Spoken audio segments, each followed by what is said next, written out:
Welcome to This Enterprising Life, a Star Trek podcast from the Radio Meanwhile Network. My name is Steve Rudd. I'm Nick Gunning, and today we're going where no one has gone before. I like what you did there. Can we confidently say that? I feel like no one's ever done a podcast about the animated series. I think there is one, but... You think so? Yeah, but has anybody ever had an Ewoks podcast that featured an episode of Star Trek the Animated Series? That I can say with confidence has never happened. For sure the first time. Today. Right now. So today... Yes. Star Trek Day. Yes. We are discussing Star Trek, the Animated Series, Season 1, Episode 1, Beyond the Farthest Star. This episode originally aired on September 8th, 1973. Ooh. We were not boys. Not even here. Nothing. Not even close. Nothing at all. If you got your calendar, if you're good at math, you're probably realizing that this episode aired 50 years ago today at our time of episode release. So we're celebrating 50 years of Star Trek animation here on Star Trek Day, which is pretty exciting. And I am not good at maths. And if you didn't say that, I wouldn't have known. You wouldn't have picked it up. You were an outdoor rec major. You can't be expected to. Yeah, no, I can't. No. I'm not known for my math skills. No. How do you feel about Star Trek animation? I know because we watched the animated series together back in college for the first time. Have you watched Star Trek Lower Decks or Prodigy? I did Prodigy. I did a bunch of it. I stopped it because I was like, I better stop and watch it with my kids. And we just never got around to doing it. It wasn't really anything serious. And I was just like, I just had to accept like, okay, this is basically just like a kid's show with a Star Trek theme. Yeah. It's not really, it was almost like more like Voyager to me, where I was just like, oh, sure. Well, yeah, I think that's definitely like what they're going for. Yeah. The thing about Star Trek Prodigy is that, like, my son likes Star Trek the Animated Series, and like, we've watched episodes of the original and Next Gen together and stuff. But when Prodigy came on, he was like, Dad, it's Thursday. I think there's a new episode of Star Trek Prodigy. Like, he was really into it. Yeah. Okay. In a way that I don't know that any other Trek has had that kind of effect on a kid since like the 70s, really. You know what I mean? Like, this is kind of a new thing. In Prodigy, there's a game for Switch and Xbox. There are really? Yeah, there are junior novels, there are action figures, there are pajamas. So like they really they merged it up for Star Trek Prodigy, which was exciting. It was fun to see. So, and I love the little cameos from, different cast members showing up. Of course, Kate Mulgrew as Janeway. Janeway. I think Prodigy is a great show, and I hope season 2 finds a home because I'm into that story. Lower Decks kills me. Do you like Lower Decks at all? I've only seen a couple of it. I do know I have seen the Strange New Worlds Lower Decks crossover. Yeah. Lower Decks is so funny, and I feel like if you could get over the hump, you'd like it because there are so many like deep cut references to particularly like the Next Gen era that I think you would really dig it. But all right, I'll have to do that. It's different. It's certainly different, and they have references to the original animated series here and there. Like when they show pictures of Kirk or Spock, it's the Kirk or Spock from the animated series, which is fun. Oh, no way. The animation types don't really gel, but they still use that. And George Takei was just on it as Sulu, so we got like a new Sulu performance, which was oh, no way. Yeah, pretty cool. Okay. I started it, but it was like that was when I was really heavy into Rick and Morty, and it felt like a Rick and Morty clone, just not as good. I've heard that. Like, I don't know Rick and Morty, so like I was happy. Oh, I'm one of the deplorable people that love that show. Devotee. It's so good. Yeah, it's very mean and nasty, and just I laugh and then I feel really guilty that I laugh. Well, at least you can be honest. Yeah. I love that. Well, today's episode, celebrating its 50th year, was directed by Hal Sutherland, written by Samuel A. Peebles. The episode was released on VHS in 1989, then on Laserdisc in 1990. You strike me as someone who's had a Laserdisc or two in your possession. Did you ever have a Laserdisc player? Yeah. Okay. Absolutely. I thought so. Okay. I remember we had like Canadian brass music videos. My dad had it. We watched something on Laserdisc when I was a kid. I can't remember what it is, but I just remember those Canadian Well, brass I Laserdisc. had Betamax, and I definitely still Oh, I have remember that Beta that. player. Yeah. I never had Laserdisc, I missed that, but it was on That's Laserdisc in the okay. 90s. It was on DVD in 2006, which is what I have, and if memory serves, you got rid of it. Yeah, somehow I don't know if I got rid of it or it broke or I lost it or I Yeah. must have lent it out to somebody because I have Oh, all my sweet. originals. You see them on the shelf behind me. Yeah, there they Red, are. blue, red, yellow, Yep, blue, yep, and red yep, right there, and yep. animated was with them, so I don't know what Yeah. happened. I must have Well, lent it out and forgot. then finally it was released on Blu-ray in 2016, and Mm. at our time of recording, it's streamable on Paramount Plus. Yeah, that's where I watched it. I watched it This Paramount was Plus. adapted into a novella by Alan Dean Foster in the collection Star Trek Log 1. Mm. Animated episodes were adapted into the Star Trek logs basically on a loophole because publishing had not locked down the rights to novelize animation. And so another publisher was able to make their own Star Trek content by adapting animated episodes. And Beyond the Farthest Star, of course, is the first one adapted in the very first collection. And it's very, I didn't read the whole thing, but I have it. So I pulled it off the shelf and started it. And it's very like thoughtful and about like Kirk's mission and everything. It was really like grandiose, which I think is kind of funny for a Yeah. novelization of the animated series. But Well, I wonder how that is because there's a lot like unanswered about the vessel. yeah, it's true. There's a lot of emphasis on the vessel, and then Yeah. all of a sudden there isn't. So it's like we kind of pivot Hmm. in that Hmm. episode, and it's just Well, like I'd always intended to read those because I think Alan Dean Foster is great. His Star Trek stuff I've really enjoyed. yeah. So I would like to read it someday. So I'll let you know.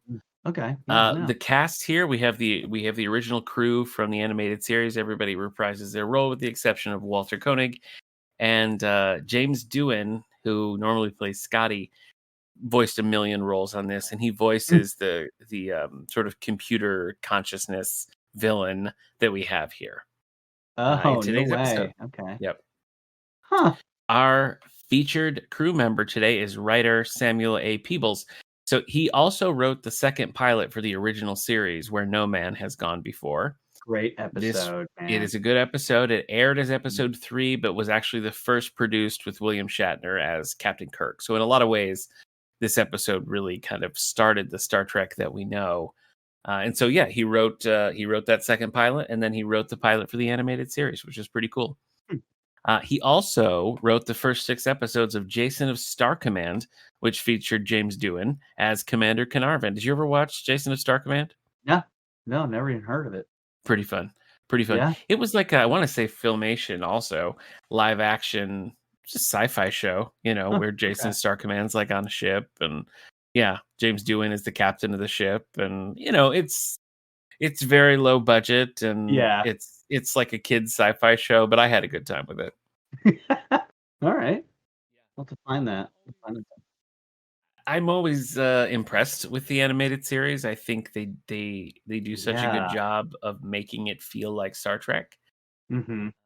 Because I read that when they were talking about doing it, one of the pitches, and I think what the higher ups were really pushing was they wanted it to be like everybody had a kid with them. So Mhm. like Spock had like a kid Vulcan who was like his protege, and Kirk had, like so there was kids on the bridge and stuff, and they were, I think probably Roddenberry was like, we're never going to do that. Yeah, let's not. But I think that's why you get Yesteryear episode where you see a young Spock, and I think that was kind of a nod to what Okay. they had intended the series to be. But no, it's great writing, and it feels like the original series, just with a lot of stock animation.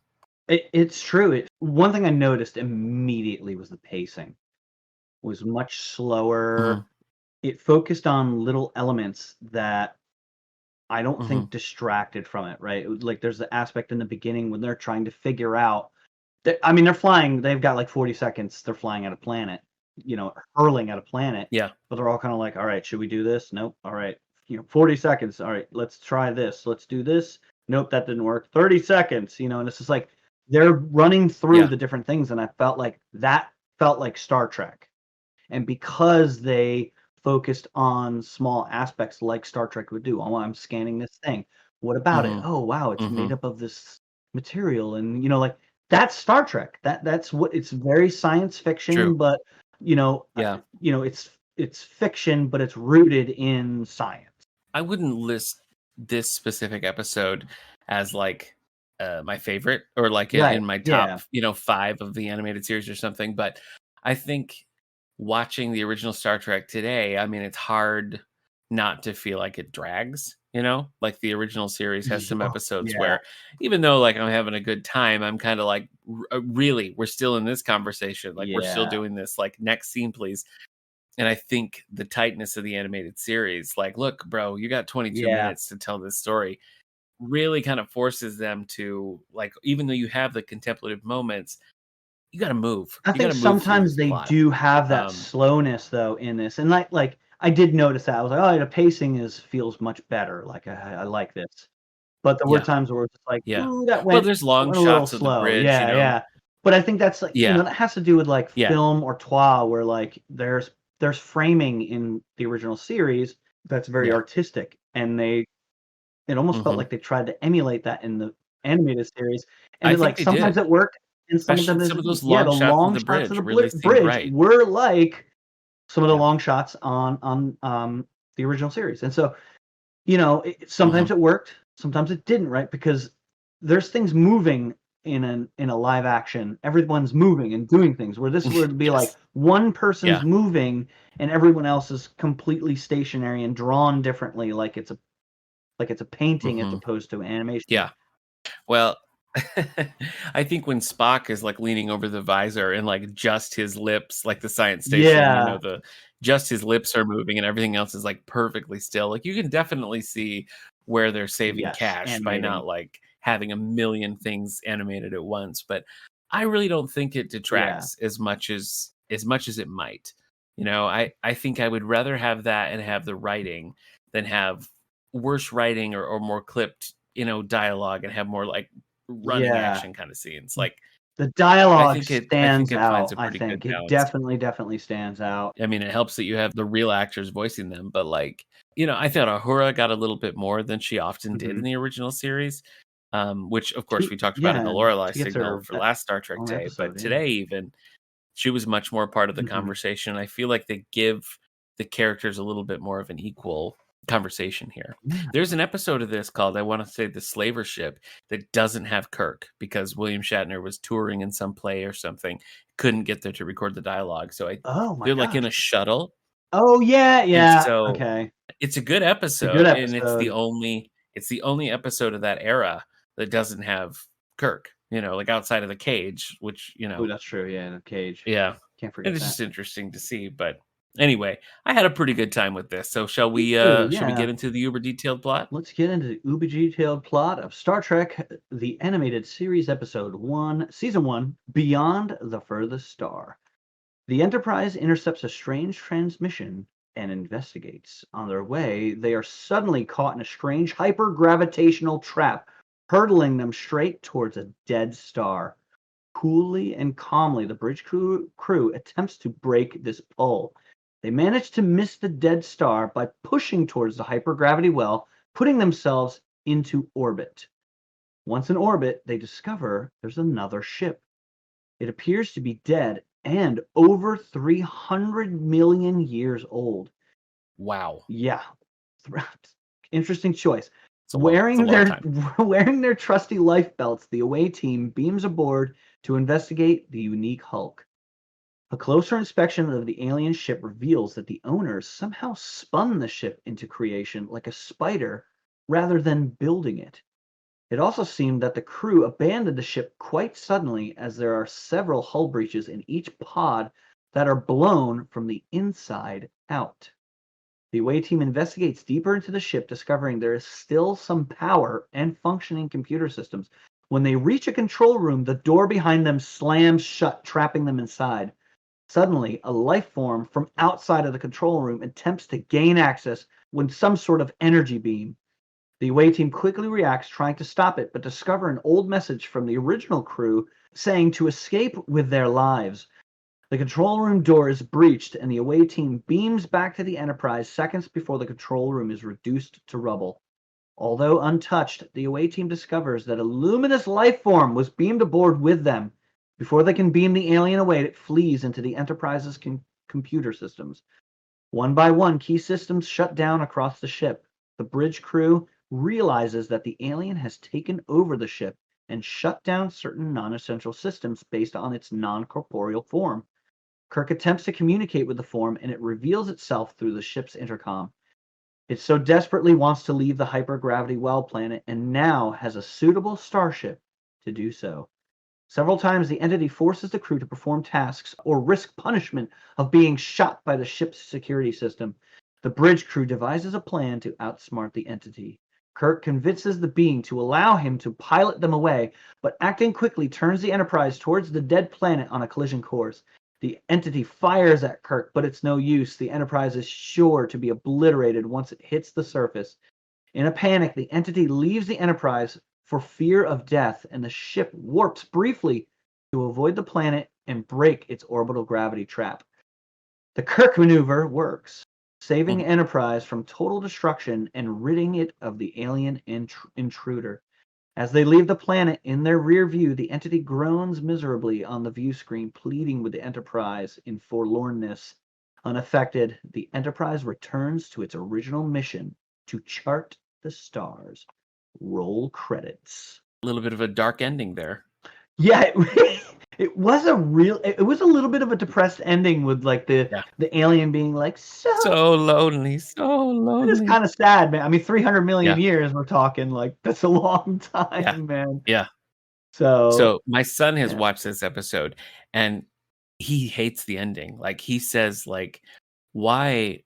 He said their whole thing is to like explore strange new worlds and seek out new life, and here they find it. And he says he said they kind of leave it with a peace out, Girl Scout, and fly away. And it's true.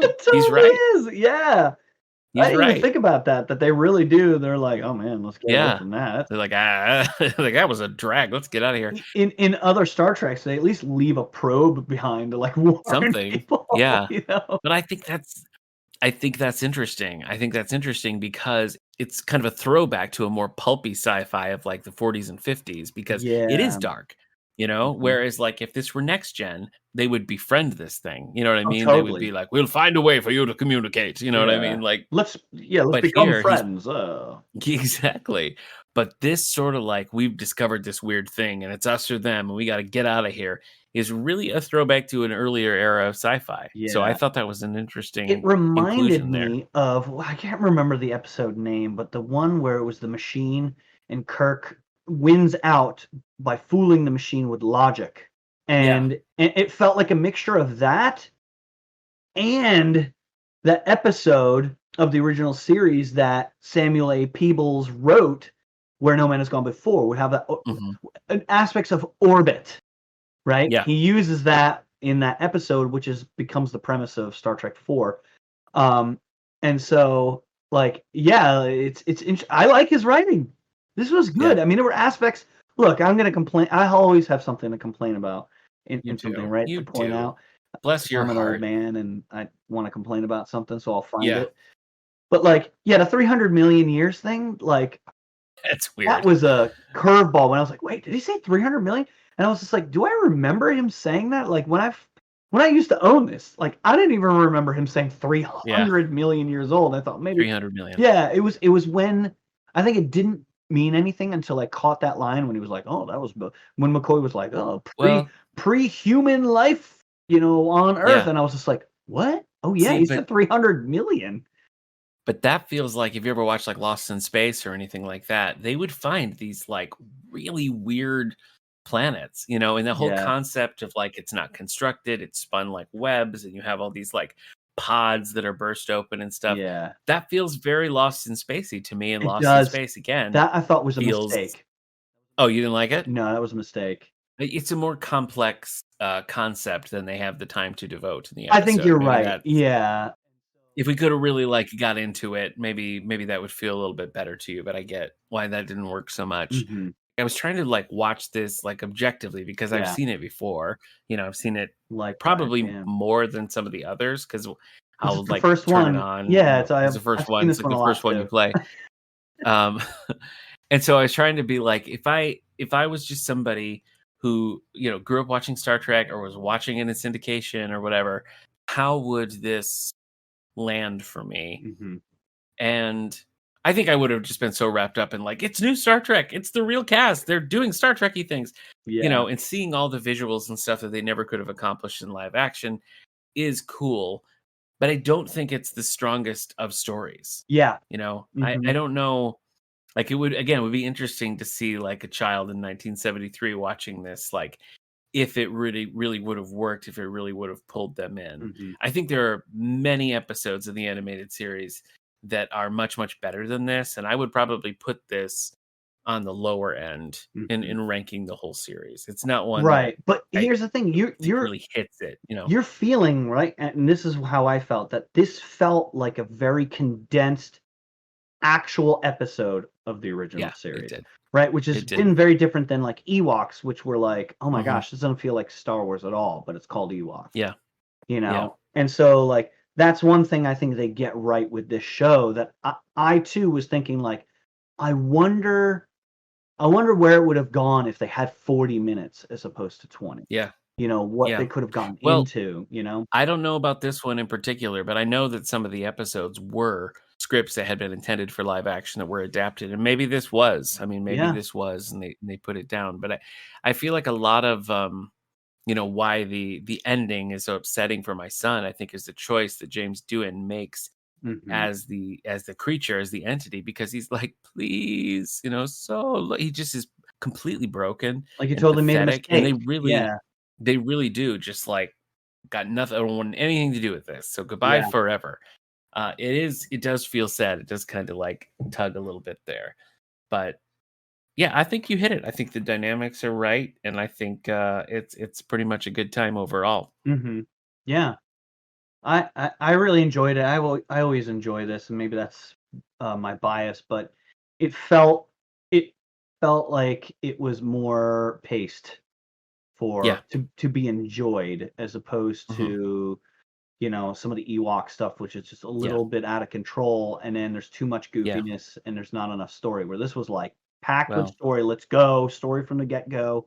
I had to rewind and listen to the Stardate, the captain's log again, because I was like, oh wait, that was important.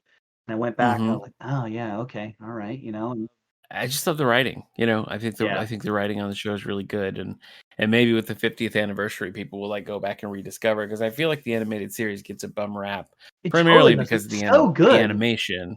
The animation, I think, is what really kills it. Yeah, but it's you're right. It's kind of fun and retro at this point. Love the theme song.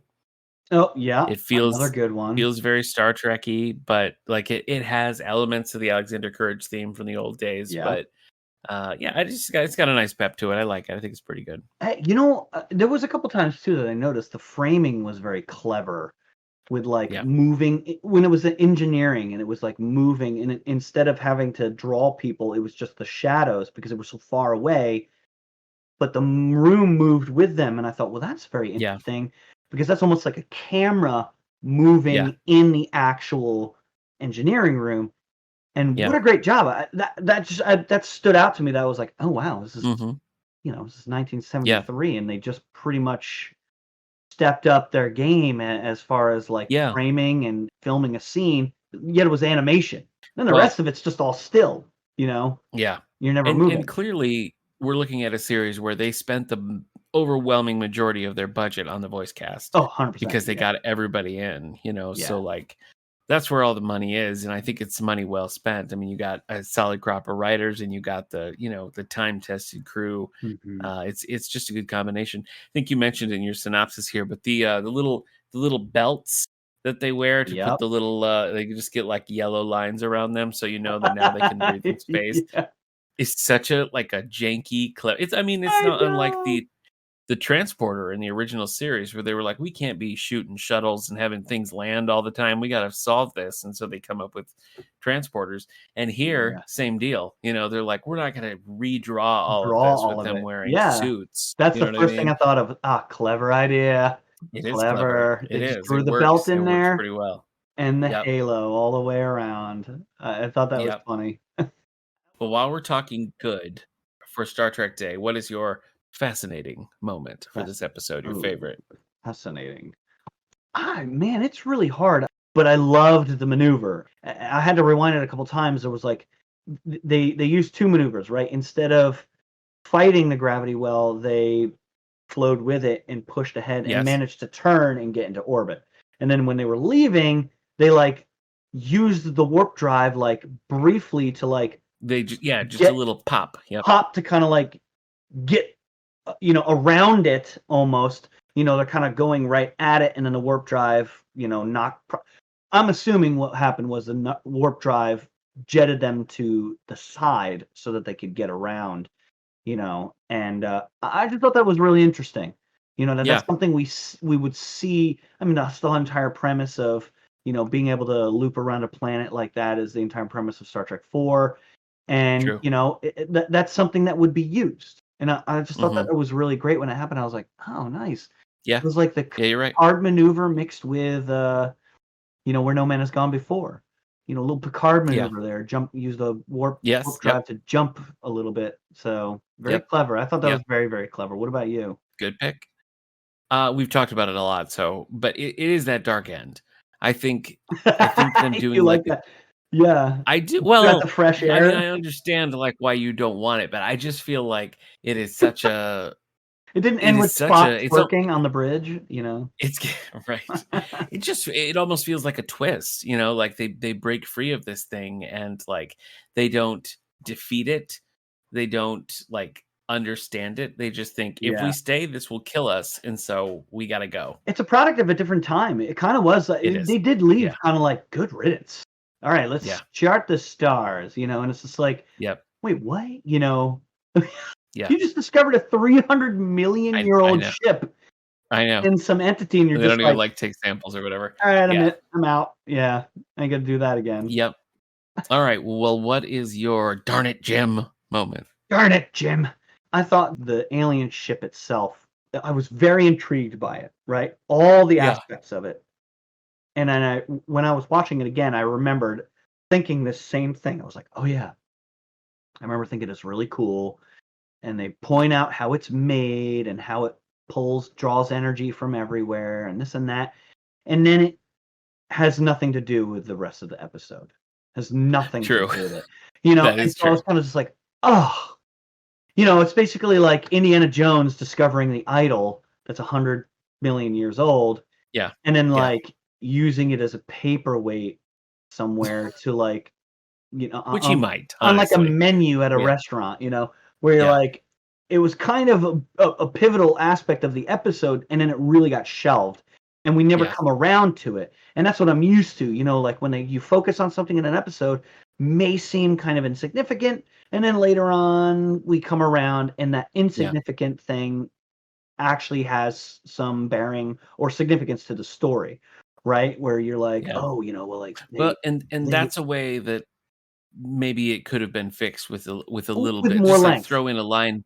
With more length. But if you can't do that, Kirk has that ending narration, his captain's log. Just throw in Starfleet is sending a crew to examine blah blah blah. You know what I mean? Like you could have had something. Or we missed our chance for the discovery of a lifetime. Blah blah blah. But due to the danger, we need to move. We've been ordered from Starfleet to move on. They could have. That would have anything. Been it. And it's like I thought the ship itself was a weird play, right? That it was just like, oh, it's first of all 300 million years old. It might as well have been 10 million because, at that point, like or 1 million still, but 300 million was just like that's a weird number, man. Like, what significance is that? Right? And so I do not know. It would have been interesting if they walked in and they saw like tubes of like Earth animals and alien animals. Then it would have been like, oh, okay, look at that. They populated the Earth with some weird animals. And but like, I mean, maybe that's something that in the Alan Dean Foster book they go into detail more, and that's what I would love to read that book because I'm sure there's a lot more substance on the ship itself. And so I think actually the significance of the ship probably makes sense with the fact that it drew power from like everywhere, and that's kind of what the entity did, right? It kind of drew its power from everything, and Spock was talking about how it could potentially multiply and spread based on that energy. So I mean, maybe they were like entities. I don't know. it's a lot of complicated, like, sci-fi elements to throw in there, Yeah. and I feel like that's interesting, but also, maybe to your point, doesn't quite land because you can't They devote the didn't time to it. land, and that frustrated Yeah. me. I remember this I time I get was it. just like, "Oh, that's exactly what made me frustrated last time," that it was just Yep. like, cool thing. I don't really like it. I think it's kinda lame, but they really started to convince Mhm. me when they got to the ship, and they were like, "Oh, they spun it instead of, like, building it like, we build ships. They just, like, created it." And I was like, "Oh, that's Yeah. kinda cool. Alright, Yeah. now you got me. I'm convinced." And Yep. then they never go back to it. So what about you? Never What was your darn it, Jim? Well, mine's not as deep as yours. Mine is more practical, but I just found the voice that James Doohan did for the intruder, the alien, the Yeah. entity, to just be annoying. And it was a lot of, like, repeated lines, and Yeah. so, I don't know, it's just very, like, talking out of Obey the me. side of his mouth, like, get out of here, leave," and Obey it's just me. Obey I don't me. know, it's like exactly. It's like, That's like the okay. voice of Mr. Peanut, not like a scary, you know, Yeah. 300 million-year-old entity, so See here, kids. There. yeah, It's like, yeah, obey so me. it just did that just didn't click for me, and I Yeah. think because of it, it never felt particularly menacing, so it's just kind of it's a weird choice. It's a weird choice, Yeah. Well, Yeah. Star Trek Day is always fun Oh, so because I much like fun. revisiting the animated series. It's a good time all around. But we will be back on Endor next time, Mhm. back with Ewoks issue number 3, Flight to Danger. I don't want to give anything away, but there are dinosaurs involved, Oh, so yeah. it's good. If you've been waiting, when are the Ewoks gonna go up against dinosaurs? Your time is about to come in our next episode. If you're in Yep. that Star Wars niche, you love dinosaurs, you love Yeah. Ewoks, and you like Yep. comics, this is the Yeah. episode for you. Yep. Yep. It Yep. was It made is. for That's the you. tagline right there. Okay. Well, fun to revisit Trek here for Yeah, Star Trek Day, and absolutely. I will see you next time with the Ewoks. Yeah. See you next time on This Endorian Life.